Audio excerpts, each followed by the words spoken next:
Hello, magandang umaga po sa mga boxing fans. Ito na po yung latest, ang breaking news, ang napakalaking good news for Jonas Sultan at sa lahat po na nag-aabang para sa update kay Jonas Sultan. Lalong-lalo na dun sa mga Kangkong Nation na bukang bibig si Jonas Sultan. Ito na po mga kaibigan, kaka-forward lang po ni Sir Sean Gibbons. So, ito mga kaibigan, March 4, so malapit na agad, no?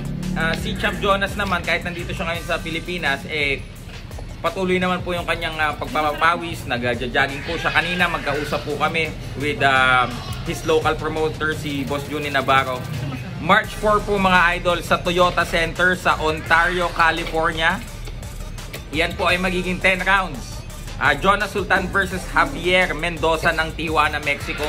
Maglalaban po sila since ano po to, kakatapos lang ni Jonas sa world title fight against Paul Butler. Ang laban po na ito ay magiging activity fight mga kaibigan. So yes, bantamweight siya pero maglalaban po sila sa 120 pounds, no? Hindi siya masyadong mapipiga ng 118. Ganon po ang ginagawa kapag ka mga tuna fight. Minsan may allowance po na ibinibigay, no?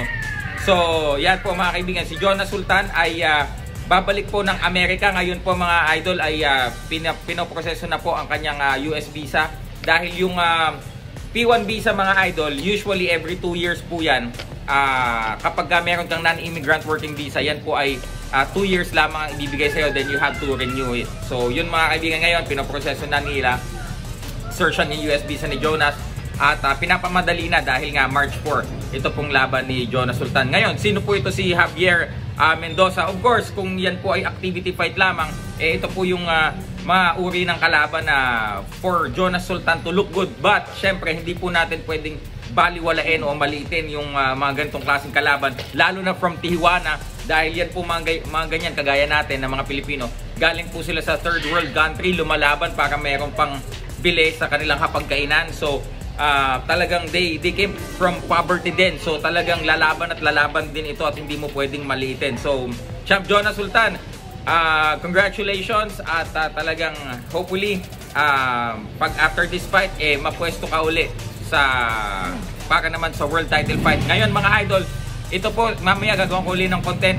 Vincent Astrolabio versus ito pong si former world champion Manny Rodriguez. Napakalaking laban din po niyan for the IBF World Bantamweight Championship mga kaibigan, ano. At syempre itong si Raymart Gabalio, abangan nyo pa po yung update regarding his fight mga idol. So yun lamang po as of today.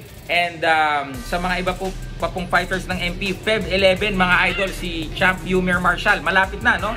So mag 31 na ngayon, mag Febrero na, in just parang more than 10 days lalaban na po si Champ Yumir Marshall. And then syempre pagkatapos niya nandyan din po si Champ Mark Magnifico Magsayo fighting ito pong ang magaling din na si Brandon Figueroa for the interim championship mga kaibigan. So napakarami pong mga laban ang paparating for MP Promotions fighters. Sa ngayon yun lamang po, mag-update uli ako sa inyo mamaya kapag meron na po kaming mga bagong confirmation. Maraming salamat. At hindi po ako nagbebenta ng produkto mga idol. Maswerte lamang sila at dito ako nakatutok. At hanapin nyo natin siguro. Ayan o, nandiyan naman na yung pangalan.